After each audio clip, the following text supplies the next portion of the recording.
Good noon everyone. સો આજે આપણે one and last topic જે આપણો બાકી છે આઈઆર સ્પેક્ટ્રોસ્કોપીનો, એ બાકી એ હતો કે આઈઆર વર્ણપટની ઉપયોગિતા કે એપ્લિકેશન ઓફ આઈઆર સ્પેક્ટ્રોસ્કોપી. આ ક્વેશ્ચન પણ ઘણીવાર પૂછાયેલો છે એક્ઝામમાં 7 માર્કની અંદર અને ઘણીવાર રિપીટ થયેલો, એટલે કે આઈએમપી ક્વેશ્ચન ટાઈપનો એક ક્વેશ્ચન છે. તમને એમ પૂછાય કે આઈઆર વર્ણપટની ઉપયોગિતા સમજાવો, અથવા તો છે પદાર્થના આઈઆર વર્ણપટના આધારે પદાર્થ અંગે પ્રાપ્ત થતી માહિતી છે એ જણાવો, એવો ક્વેશ્ચન છે એ તમને એક્ઝામની અંદર પૂછાઈ શકે છે. તો આપણે આજે એ ટોપિક જે એક બાકી છે આપણો one and last, A complete કરી લઈએ. તો કે પહેલું તો કે પદાર્થના આઈઆર વર્ણપટ મેળવવા માટેની માહિતી આપણે જોઈએ કે કઈ કઈ રીતે છે આઈઆર વર્ણપટ ઉપયોગી છે. તો ફર્સ્ટ ઓફ ઓલ પહેલો પોઈન્ટ એ છે, ફર્સ્ટ કોન્સેપ્ટ જોઈએ તો કે પદાર્થના આઈઆર વર્ણપટની મદદથી પદાર્થમાં રહેલા પહેલાં તો છે એ ક્રિયાશીલ સમૂહની માહિતી. પદાર્થના આઈઆર વર્ણપટની મદદથી પદાર્થના ક્રિયાશીલ સમૂહ અંગેની હાજરી છે એ પ્રાપ્ત થાય છે, કે એની અંદર કયા પ્રકારનો ક્રિયાશીલ સમૂહ છે એની માહિતી મળે છે. કારણ કે દરેક ક્રિયાશીલ સમૂહમાં રહેલા પરમાણુઓ વચ્ચે છે બંધારણનું ચોક્કસ આવૃત્તિનું શોષણ કરે છે. કારણ કે આપણને ખબર પડશે જેટલી આવૃત્તિ જે પરમાણુએ શોષણ કર્યું એના આધારે આપણે નક્કી કરી શકીએ કે સંયોજનમાં કયા પ્રકારનો ક્રિયાશીલ સમૂહ રહેલો છે. પહેલી એપ્લિકેશન થઈ ગઈ એની. એન્ડ ધેન સેકન્ડ છે બીજો ઉપયોગ, તો કે દરેક શુદ્ધ સંયોજનોના આઈઆર વર્ણપટ તીક્ષ્ણ અને ચોક્કસ આવૃત્તિએ પીક ધરાવતા હોય છે. તેથી પદાર્થના વર્ણપટની મદદથી પદાર્થની શુદ્ધતા એટલે કે એની પ્યોરિટી છે એ આપણે નક્કી કરી શકશું. પહેલો ક્રિયાશીલ સમૂહ જાણી શકશું, પછી એની શુદ્ધતા છે કેટલી છે એના પર્સન્ટેજ નક્કી થઈ શકશે. પછી થર્ડ પોઈન્ટ એવો છે કે કોઈ અજાણ્યા પદાર્થનો આઈઆર વર્ણપટ સાહિત્યમાં આપેલા વર્ણપટ સાથે સરખાવીને અજાણ્યા પદાર્થ કયો છે તેના વિશે માહિતી મળે છે. એટલે કે અનનોન કમ્પાઉન્ડની માહિતી આપણને છે આઈઆર વર્ણપટની મદદથી મળી શકે છે.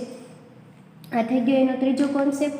પછી છે કે પ્રક્રિયકોના આઈઆર વર્ણપટ અને નિપજોના વર્ણપટ પરથી કઈ નિપજ મળે છે તે માહિતી મળે છે, અને તેના ઉપરથી પ્રક્રિયકો વચ્ચે થતી પ્રક્રિયાનો પ્રકાર જાણી શકાય છે. નિપજની માહિતી મળશે અને પ્રક્રિયાનો પ્રકાર છે એ આપણે જાણી શકીએ.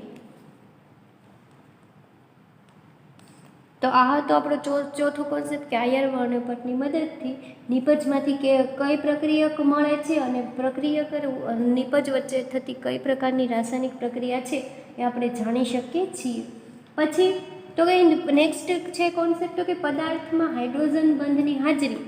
હાઇડ્રોજન બંધ છે કે નહીં, અને જો છે તો એનો પ્રકાર, કે આંતરઆણ્વીય હાઇડ્રોજન બંધ છે કે આંતરઆણ્વીય હાઇડ્રોજન બંધ છે, એના વિશેની માહિતી આપણને મળી શકે છે. પછી નેક્સ્ટ છે કે આઈઆર અભ્યાસ વડે પદાર્થમાં ટેટોમેરિઝમ એટલે કે ચલરૂપકતા છે કે નથી એ પણ આપણે છે એ જાણી શકીએ છીએ. કે પદાર્થમાં જો કીટો ઇનોલ ચલરૂપકતા છે તો કીટો અને ઇનોલનું કેટલા પર્સન્ટેજમાં પ્રમાણ છે એ પણ આપણે આઈઆર વર્ણપટની મદદથી જાણી શકીએ છીએ. પછી તો કે ભૂમિતીય સમઘટકોનો પ્રકાર પણ આઈઆર વર્ણપટના પીકના સ્થાન પરથી સરખાવીને નક્કી કરી શકીએ છીએ. કે સમઘટકો છે તો એ કયા પ્રકારના સમઘટકો છે એની માહિતી પણ આઈઆર વર્ણપટ વડે છે આપણને મળી શકે છે.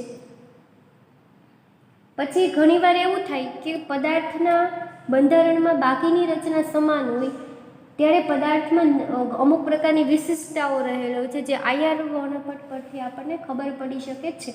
તો કે ચક્રનું અમુક પ્રકારની જે વિશિષ્ટતા છે તો કે ચક્રનું કદ નક્કી થઈ શકે છે. પછી આલ્ફા અને બીટા સ્થાન ઉપર રહેલી અસંતૃપ્તતા નક્કી થઈ શકે છે.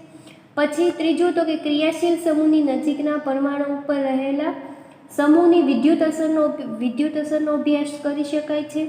પછી એની નેક્સ્ટ એપ્લિકેશન છે કે જો એરોમેટિક સંયોજનોનો અભ્યાસ છે કે બેન્ઝીનમાંના ચક્રમાં વિસ્થાપનની સંખ્યા, વિસ્થાપનનું સ્થાન, પછી વિસ્થાપનો વચ્ચે રચાતા હાઇડ્રોજનનો પ્રકાર, બંધનો પ્રકાર અને તેમાં આઈઆર વર્ણપટના પીકની સંખ્યા અને સ્થાનની તીવ્રતાનો આધાર નક્કી કરી શકીએ છીએ. પછીની નેક્સ્ટ એપ્લિકેશન છે કે વિવિધ કાર્બોનિલ સંયોજનોના અભ્યાસમાં આઈઆર વર્ણપટ છે એ અતિ ઉપયોગી છે. કાર્બોનિલ સંયોજનો એટલે કે કાર્બન અને ઓક્સિજન બંધની માહિતી પણ આપણને ખબર પડી શકે છે કે વીક છે કે સ્ટ્રોંગ કાર્બનિક બંધ છે. જો કાર્બોનિલ બંધ સ્ટ્રોંગ હશે તો એની તીવ્રતા વધશે, એટલે કે એની આવૃત્તિમાં વધારો થશે, અને જો બંધ નિર્બળ હશે તો એની તીવ્રતા ઘટશે, તો એની આવૃત્તિમાં છે એ ઘટાડો જોવા મળશે. પછી વર્ણપટ એ નેક્સ્ટ એપ્લિકેશન એવી છે કે વર્ણપટમાંના પીકની સંખ્યાના આધારે પદાર્થની સમમિતિ અંગેની માહિતી છે પણ પ્રાપ્ત થઈ શકે છે. પછી કે પદાર્થ નેક્સ્ટ એપ્લિકેશન છે કે પદાર્થમાંના પરમાણુઓ વચ્ચે રહેલી બંધની પ્રબળતા તેમજ તેના આધારે બંધનો પ્રકાર, બંધની પ્રબળતા અને બંધ ક્રમાંક છે એ આપણે જાણી શકીએ છીએ. તો આમ IR વર્ણપટની મદદથી 12 થી 13 વસ્તુની માહિતી આપણને મળે છે કે એની 12 થી 13 પ્રકારની એપ્લિકેશન છે એ IR વર્ણપટની અંદર આપણે જોઈ આપણે પહેલી કે ક્રિયાશીલ સમૂહ છે. પદાર્થના IR વર્ણપટની મદદથી પદાર્થમાં રહેલા ક્રિયાશીલ સમૂહની હાજરી અને તે અંગે માહિતી પ્રાપ્ત થાય છે. નેક્સ્ટ આપણે જોઈએ કે દરેક શુદ્ધ સંયોજનોના IR વર્ણપટ તીક્ષ્ણ અને ચોક્કસ આવૃત્તિએ પીક ધરાવતા હોય છે, તેથી પદાર્થના વર્ણપટની મદદથી પદાર્થની શુદ્ધતા નક્કી થઈ શકે છે. પછી કોઈ અજાણ્યા પદાર્થનો IR વર્ણપટ સાહિત્યમાં મળેલા IR વર્ણપટ સાથે સરખાવીને આપણે કોઈ અજાણ્યો પદાર્થ કયો છે એના વિશેની માહિતી મેળવી શકીએ છીએ. પછી પ્રક્રિયકોના વર્ણપટ અને નિપજોના આધારે છે કેટલી નિપજ મળશે અને પ્રક્રિયા કઈ પ્રકારની થશે એના વિશેની માહિતી મળે છે. પછી પદાર્થમાં હાઇડ્રોજન બંધની માહિતી પ્રાપ્ત થાય છે, અને જો હાઇડ્રોજન બંધ હાજર છે કે ગેરહાજર છે, જો હાજર હોય તેમાં કયા પ્રકારનો, એટલે કે હાઇડ્રોજન બંધના 2 પ્રકાર જોઈએ તો આંતઃઆણ્વીય હાઇડ્રોજન બંધ અને આંતરાણવીય હાઇડ્રોજન બંધનો પ્રકાર જાણી શકાય છે. પછી IR વર્ણપટ વડે પદાર્થમાં ટેટોમેરિઝમ એટલે કે ચલરૂપકતા છે કે નહીં તેની સંખ્યા આપણને તેની માહિતી મળે છે. પછી ભૌમિતિક સમઘટકોના પ્રકાર છે IR વર્ણપટની મદદથી જાણી શકીએ છીએ. પછી પદાર્થના બંધારણમાં બાકીની અમુક જે રચના જેવી કે ચક્રનું કદ, સમૂહના આલ્ફા અને બીટા સ્થાન ઉપર અસંતૃપ્તતા, ક્રિયાશીલ સમૂહની નજીકના પરમાણુ પર રહેલા સમૂહના વિદ્યુત અસરનો અભ્યાસ કરી શકાય છે. પછી સંયોજન જો કોઈ એરોમેટિક હશે તો એના વિસ્થાપનનું સંખ્યા, એમાં આવેલા વિસ્થાપનનું સ્થાન વગેરે છે એ જાણી શકીએ છીએ. પછી વિવિધ કાર્બોનિલ સંયોજનોના અભ્યાસમાં પણ IR વર્ણપટ છે એ જરૂરી છે. પછી અણુની રચના સમમિતિ છે કે નથી એ પણ જાણી શકીએ છીએ. પછી IR વર્ણપટની મદદથી કોઈપણ સંયોજનની અંદર બંધની પ્રબળતા અને બંધ ક્રમાંક છે એ પણ આપણે ગણી શકીએ છીએ. તો હતી તમારી જે વન એન્ડ લાસ્ટ ટોપિક બાકી હતો કે IR વર્ણપટની ઉપયોગિતા અથવા તો સંયોજનોના બંધારણ નક્કી કરવામાં IR વર્ણપટ છે એ કઈ રીતના ઉપયોગી છે એના વિશેની આપણે માહિતી છે એ મેળવી લીધી. તો આ આપણું છે અહીંયા IR સ્પેક્ટ્રોસ્કોપીનો આખો કોન્સેપ્ટ છે એ પૂર્ણ થાય છે. હવે આપણે આઈ થિંક કે ઓલ ઓવર સિલેબસ છે એ આપણો કમ્પ્લીટ થઈ ગયો છે, પરંતુ NMR સ્પેક્ટ્રોસ્કોપીના અમુક એક્ઝામ્પલ છે એ જે એક્ઝામમાં પૂછાય એવા છે, તો એ 2 થી 3 એક્ઝામ્પલ આપણે કેલ્ક્યુલેટ કરવાના બાકી છે. તો એ આપણે હવે એક્ઝામ્પલ છે એ જોઈ લઈએ, એટલે કે આ એક્ઝામ્પલ પૂરું થાય એટલે આપણો કે 100% સ્ટ્રક્ચરલ કેમેસ્ટ્રીનો સિલેબસ છે એ કમ્પ્લીટ થઈ જશે. તો હવે આપણે જે NMR સંયોજનોના એક્ઝામ્પલ બાકી છે એની વિશેની વાત કરી લઈએ, અને જે એક્ઝામમાં ઘણીવાર પૂછાયેલા પણ છે. તો હવે આપણે જ્યારે NMR સ્પેક્ટ્રોસ્કોપી ભણતા હતા ત્યારે આપણે ડબલ બોન્ડ ઇક્વિવેલન્ટ એટલે કે DBE કઈ રીતના મેળવવાનું છે એના વિશેની વાત કરી લીધી હતી, અને DBEના એક્ઝામ્પલ પણ છે આપણે મેળવી લીધા હતા. તો હવે DBEના આધારે આપણને એવું કહેવામાં આવે, બીજા અધર પ્રકારના એક્ઝામ્પલ પૂછવામાં આવે, તો પહેલું એક્ઝામ્પલ છે કે આપણને એવું કહેવામાં આવે, ફોર એક્ઝામ્પલ તરીકે રકમ આપવામાં આવી છે C4H10O માં સંયોજનનું અણુસૂત્ર છે C4H10O. એમાં આપણને એવું કીધું છે એ કરીને કે ડેલ્ટા બરાબર 1.25 સિંગલેટ 9 હાઇડ્રોજન છે. અહીં ડેલ્ટા વેલ્યુ આપી છે 1.25 અને હાઇડ્રોજન કેવા છે સિંગલેટ, એ કેટલા છે તો કે 9 હાઇડ્રોજન. બી બરાબર એવું કીધું છે કે ડેલ્ટા વેલ્યુ આપવામાં આવી છે 1.35 અને એ પણ છે એ સિંગલેટ છે અને એમની અંદર એક હાઇડ્રોજન છે. તો આપેલ સંયોજનનું છે, તો આપેલા સંયોજનનું સૂત્ર મેળવો. તો હવે આપણે પહેલાં તો કોઈ પણ સંયોજનનું સૂત્ર મેળવવું હશે તો એના માટે પહેલાં તો ડબલ બોન્ડ ઇક્વિવેલન્ટ એટલે કે DBEનું સૂત્ર આપણે છે એ ગણવું, ડબલ બોન્ડ ઇક્વિવેલન્ટનું મૂલ્ય મેળવવું પડશે. તો ડબલ બોન્ડ ઇક્વિવેલન્ટ મેળવવા માટેનું સૂત્ર હતું કે 2A + 2 - B - D upon 2. તો હવે અહીંયા આપણે સૂત્રની અંદર કિંમત મૂકશું કે એ બરાબર ખબર છે કે હાઇડ્રોજન પરમાણુની સંખ્યા કાર્બન પરમાણુની સંખ્યા મેળવવાની હોય છે. તો અહીંયા કાર્બન પરમાણુની સંખ્યા આપવામાં આવી છે 4 + 2 એઝ ઇટ ઇઝ રહેશે. B બરાબર આપણને ખબર છે કે હાઇડ્રોજનની સંખ્યા મૂકવાની હોય છે એટલે કે એ છે 10 અને -D બરાબર, તો એ D બરાબર આપણને કંઈ આપવામાં આવ્યું નથી. D બરાબર આપણે એવું કીધું હતું કે નાઇટ્રોજન અને ફોસ્ફરસ જેવા ટ્રાયવેલેન્ટની સંખ્યા, તો D બરાબર કંઈ છે નહીં એટલે કે આપણે 0 મૂકશું, /2 કરશું. તો અહીંયા સાદુરૂપ આપીએ એટલે કે આપણને DBEનું એટલે કે ડબલ બોન્ડ ઇક્વિવેલન્ટ સમતુલ્યતાનું મૂલ્ય મળે. અહીંયા આપણે કરીએ સાદુરૂપ એટલે કે અહીંયા 10, અહીંયા -10 /2 એટલે કે ડબલ બોન્ડ ઇક્વિવેલન્ટનું આપણને સંયોજન માટે અહીંયા 10 માંથી 10 જાય એટલે કેટલા વધશે 0, /2 કરીએ એટલે આપણને આન્સર છે એ 0 જ મળશે. તો ડબલ બોન્ડનું મૂલ્ય છે આપણને 0 મળ્યું. હવે આપણે એની બંધારણ જ્યારે ડબલ બોન્ડ ઇક્વિવેલન્ટનું મૂલ્ય 0, 1, 2, 3 મળે ત્યારે આપણે શક્યતાઓ બધી લખી હતી કે ત્યારે આ પ્રકારની શક્યતા રહી શકે. તો એમાંથી હવે તમારે લોકોએ જોવાનું છે.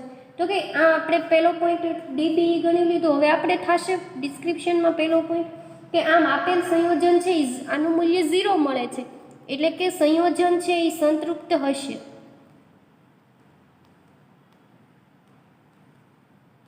જ્યારે ડબલ બોન્ડ ઇક્વિવેલન્ટનું મૂલ્ય 0 મળે તો એનું મિનિંગ એવું થાય કે આપેલ સંયોજન છે એ સંતૃપ્ત હશે. તો સંતૃપ્ત સંયોજન તરીકે તો કે તે ઈથર અથવા તો આલ્કોહોલમાંનું કોઈ પણ હોઈ શકે. એટલે કે ઈથર અને આલ્કોહોલ જેમાં આપણે સંતૃપ્ત ક્રિયાશીલ સમૂહ તરીકે લઈ શકીએ. તો કે ઈથર અથવા તો આલ્કોહોલ છે એ હોઈ શકે. પહેલો કોન્સેપ્ટ થઈ ગયો, પહેલી પૂર્વધારણા. પછી સેકન્ડ આપણે એવું જોવાનું છે હવે કે આપેલ સંયોજનમાં આપણને એ કરીને એવું કીધું હતું કે 9 હાઇડ્રોજન સિંગલેટ છે અને એની ડેલ્ટા વેલ્યુ છે 1.25. આથી હવે 9 હાઇડ્રોજન સિંગલેટ છે એની ડેલ્ટા વેલ્યુ આપણને આપવામાં આવી છે 1.25. તો આપણે આવું ધારી શકીએ કે આ ડેલ્ટા વેલ્યુ 1.25 છે, 9 હાઇડ્રોજન સિંગલેટ છે, તેથી આ સ્ટ્રક્ચર ક્યાંક આવું હશે.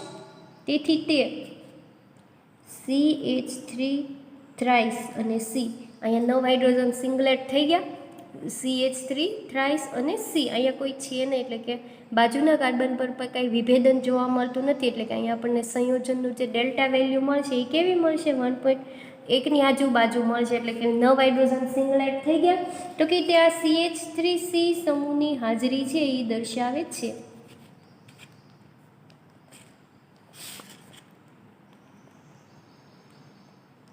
આ થઈ ગયું, આ એક કોન્સેપ્ટ થઈ ગયો. પછી આપણને બી કરીને એવું આપ્યું છે કે એક હાઇડ્રોજન છે હવે સિંગલેટ છે.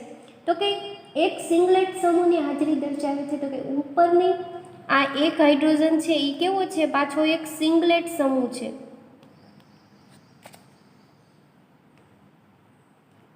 તો કે ઉપરની જે સંયોજનોની ધારણા આપી છે એનેમાંની લાક્ષણિકતા પરથી, તો કે ઉપરની એનેમાંની લાક્ષણિકતા પરથી આધારે આપણે જાણી શકીએ અણુસૂત્ર કે આપણને અણુસૂત્ર આપવામાં આવ્યું છે C4H10O. એમાંથી આપણે આ બાદ કરીએ કે CH3 થ્રાઇસ C એટલે કે અહીંયા કાર્બનની પરમાણુની સંખ્યા કેટલી થઈ ગઈ,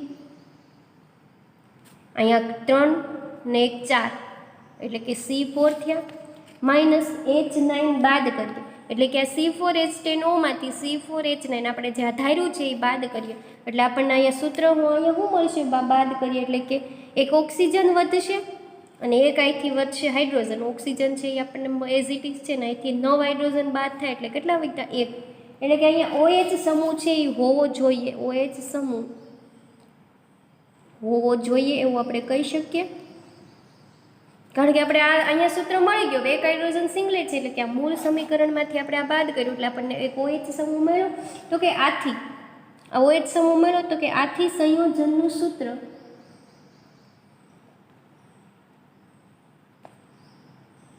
હવે આપણે ફાઇનલ સૂત્ર બનાવીએ છીએ. ત્યારથી સંયોજનનું સૂત્ર આપણને અહીંયા C4H9 એટલે કે આપણે આમ ધાર્યું C3 થ્રાઇસ C અને આ જે એક OH સમૂહ વધ્યો આપણે અહીંયા લગાડી દઈએ એટલે કે C3CH3 હોવો જોઈએ. આ સંયોજનોનું સૂત્ર મળી ગયું જે આમાં આલ્કોહોલ ક્રિયાશીલ સમૂહ છે એ દર્શાવે છે. તો આ આપણો પહેલો એક્ઝામ્પલ એટલે કે સંયોજનનું સૂત્ર મળી ગયું. હવે સેકન્ડ એક્ઝામ્પલ આપણે જોઈએ તો કે સેકન્ડ એક્ઝામ્પલની અંદર એવું કહેવામાં આવ્યું છે કે માનો કે સંયોજન છે એનું અણુસૂત્ર છે C4H7N માં એવું કીધું છે કે 6 હાઇડ્રોજન ડબલેટ છે અને એની ડેલ્ટા વેલ્યુ આપવામાં આવી છે 1.34. પછી બી કરીને એવું કીધું છે કે 1 હાઇડ્રોજન મલ્ટીપ્લેટ છે અને એની ડેલ્ટા વેલ્યુ આપવામાં આવી છે 2.72 હોય તો સંયોજનનું સૂત્ર છે એ મેળવો. તો હવે આમાં પણ ફરીવાર આપણે DBનું મૂલ્ય મેળવવાનું રહેશે. તો કે DB એટલે કે ડબલ બોન્ડ ઇક્વિવેલન્ટના મૂલ્ય મેળવવાનું. તો કે DBE બરાબર 2A + 2 - B - D/2. તો અહીંયા આપણે કિંમત મૂકીએ તો અહીંયા 2, અહીંયા A બરાબર છે કાર્બનની સંખ્યા +2 - B બરાબર એટલે કે હાઇડ્રોજન જેવા પરમાણુની સંખ્યા અને D બરાબર તો કે નાઇટ્રોજન અને ફોસ્ફરસ જેવા ટ્રાયવેલેન્ટની સંખ્યા. અહીંયા નાઇટ્રોજન આપણને આપવામાં આવ્યો છે 1 /2. અહીંયા સાદુરૂપ આપો એટલે કે આપણને DBનું મૂલ્ય છે એ મળશે 2. બેની આજુબાજુ છે એ જોવા મળશે. હવે ડબલ બોન્ડ ઇક્વિવેલન્ટનું મૂલ્ય 2 મળ્યું છે. તો 2 મળે છે ત્યારે આપણે એમાં પૂર્વ ધારણાઓ કરી હતી કે જ્યારે ડબલ બોન્ડ ઇક્વિવેલન્ટનું મૂલ્ય 2 મળશે તો કે એ સંયોજનની અંદર 3 શક્યતા રહેલી હોય. જ્યારે ડબલ બોન્ડ ઇક્વિવેલન્ટનું મૂલ્ય 2 મળે ત્યારે તો કે એ 2 દ્વિબંધ હશે કાં તો. પછી બીજી પૂર્વધારણા એ કરી હતી કે 1 દ્વિબંધ અને 1 ચક્ર હોઈ શકે અથવા તો. પછી સી કરીને પૂર્વધારણા એવી કરી હતી કે કાં તો 1 છે એ ત્રિબંધ હોઈ શકે. જ્યારે 2 મૂલ્ય મળે છે ત્યારે 3 પ્રકારની પૂર્વધારણા આપણે કરી શકીએ છીએ. તો આ થઈ ગઈ કે આમાંથી આ 3માંથી કોઈ પણ એક વસ્તુ હોવાની છે DBના મૂલ્યના આધારે. પહેલો પોઈન્ટ થઈ ગયો. સેકન્ડ પોઈન્ટ આપણે હવે એવું ધારી શકીએ કે સંયોજનમાંથી આપણને એવું કીધું કે 6 હાઇડ્રોજન છે. આપણને એવું કીધું કે અહીંયા 6H છે એ ટ્રિપ્લેટ.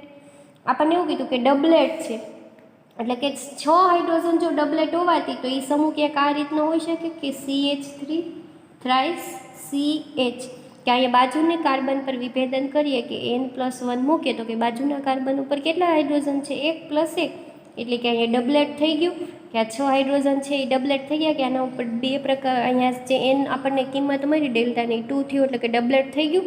તો આપણે આ સંયોજનનું સૂત્ર 6 હાઇડ્રોજન થઈ ગયા 3 × 2 એટલે કે 6. અહીંયા મૂલ્ય 1+1 એટલે કે દ્વિભેદન છે એ થશે આ સિગ્નલનું એટલે કે એ ડબલેટ થયા. તો અહીંયા CH3 થ્રાઇસ C એ આપણે CH એવું હોવું જોઈએ. તો આપણે એમ કહી શકીએ કે આ સમૂહની હાજરી છે દર્શાવે છે. હવે ત્રીજો કોન્સેપ્ટ આપણે એવો ધારી શકીએ આપણને એક મળી ગયું કે આપણા છે આ સમૂહમાં તો કે આપણને અણુસૂત્ર આપવામાં આવ્યું C4H7N માં આપણે બાદ કરી ઉપર જે ધાર્યું છે એમાં કાર્બનની સંખ્યા આપણને કેટલી મળી અહીંયા 3 થશે ટોટલ C3 અને હાઇડ્રોજનની સંખ્યા 3 × 6 3 × 2 એટલે કે 6 અને અહીંયા એક 7. તો અહીંથી બાદ કરીએ એટલે કે આપણને અહીંયા શું મળશે C4H7N માંથી બાદ C3H7 બાદ કરીએ એટલે કે અહીંયા CN આપણને આ મળ્યું. એટલે કે આમ છે એ સાયનાઇડ સંયોજન આની અંદર હોઈ શકે. તો કે આમ સમગ્ર દ્રષ્ટિએ જોતા ત્રીજો પોઈન્ટ તમારે એવો લખવાનો રહે કે આમ સમગ્ર દ્રષ્ટિએ જોતા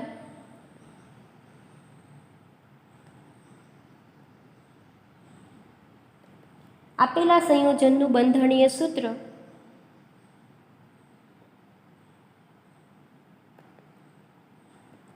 આપણે આવું ધારી શકીએ કે એક ઉપર આપણે ધાર્યું કે CH3 થ્રાઇસ CH આપણને એવું કીધું 6 હાઇડ્રોજન ડબલેટ હતા એ ડબલેટ થઈ ગયા અને CN એટલે કે સાયનાઇડ સમૂહ એક વધ્યો તો આ C આની સાથે જોડાઈ જશે અને સાયનાઇડ સમૂહમાં ક્યાં હોય N ટ્રિપલ બોન્ડથી જોડાયેલો હોય. તો આ મળી ગયું આપણા સંયોજનનું અણુસૂત્ર. તો આવી રીતના છે કોઈ પણ આવી રીતની રકમ આપી હોય તો એના આધારે આપણે અણુસૂત્રની માહિતી છે અથવા તો સંયોજનનું કોઈ પણ સૂત્ર છે એ આપણે મેળવી શકીએ છીએ. હજી એક આપણે એક્ઝામ્પલ છે એ ગણી લઈએ એટલે કે તમને વધારે આઈડિયા આવી જાય. તો નેક્સ્ટ એક્ઝામ્પલ આપણને એવો આપવામાં આવ્યો છે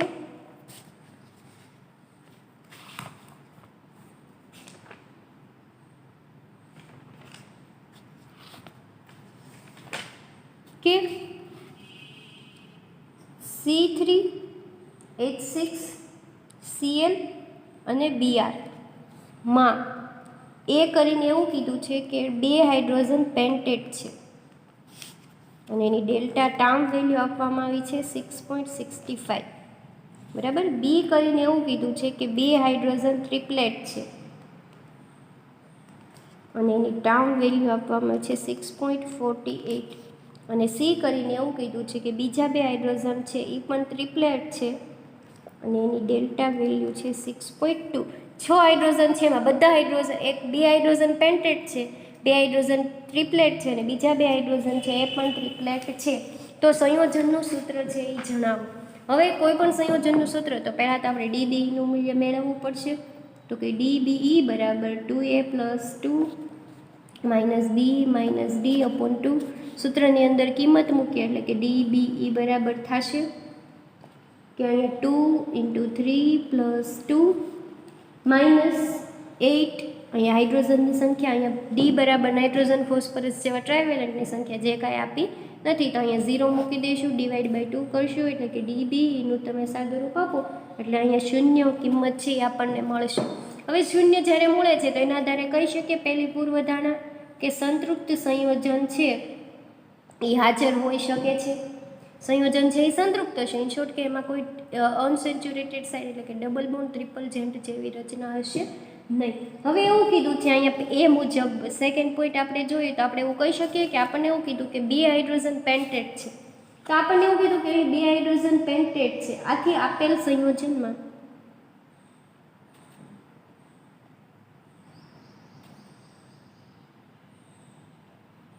આપેલ સંયોજનમાં પેન્ટેટ હાઇડ્રોજન હોય ત્યારે આ પ્રકારની સમૂહ રચના હોઈ શકે કે CH2 એટલે કે આની બાજુમાં કોઈ સમૂહ જોડાયેલો હશે તો એ છે એ પેન્ટેટ હાજરી દર્શાવશે. તો કે સમૂહની હાજરી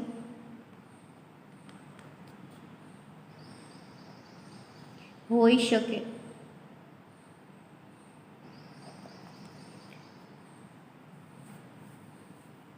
હવે આની આજુબાજુમાં તો કે અહીંયા આપણને ખબર છે કે CH3 અથવા તો કોઈ પણ સમૂહ જોડાશે એટલે કે આ 2 હાઇડ્રોજન કેવા થઈ ગયા પેન્ટેટ, એના ઉપર 5 પ્રકારના જે સિગ્નલ જોવા મળશે. પછી ત્રીજો પોઈન્ટ આપણે કહી શકીએ કે આપણને એવું કીધું છે કે આ ઉપરાંત બીજા 2 હાઇડ્રોજન છે એ ટ્રિપ્લેટ છે. તો કે આ ઉપરાંત સંયોજનમાં 2H ટ્રિપ્લેટ છે, તો સંયોજનમાં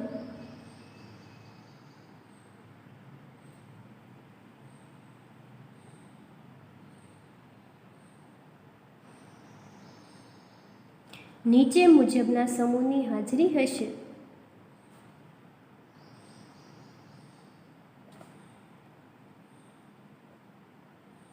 હવે આપણને એવું કીધું છે કે આ સમૂહની અંદર આપણે આમાંથી બાદ કરીએ, આપણું અણુસૂત્ર છે C3H6Cl અને Br, એમાંથી આપણે આ બાદ કરીએ એટલે કે C2H4 થી અહીંયા એ બાદ કરો અને અહીંયા આપણને શું મળશે CH2Cl અને Br. હવે સંયોજન સંતૃપ્ત છે તો આ પ્રકારની રચના આપણે એવું કીધું કે CH2 હોઈ શકે, તો આપણે અહીંયા આમ ધારી શકીએ કે આ CH2 આપણે ઉપર જે ધાર્યું હતું હજી અહીંયા શું વધ્યું છે, અહીંયા એક CH2 વધ્યા, તો આ CH2 આની આજુબાજુમાં Br અને એક સાઈડ છે એ ક્લોરીન. તો આ સંયોજનોનું સૂત્ર છે કે આ પ્રકારનું હોઈ શકે.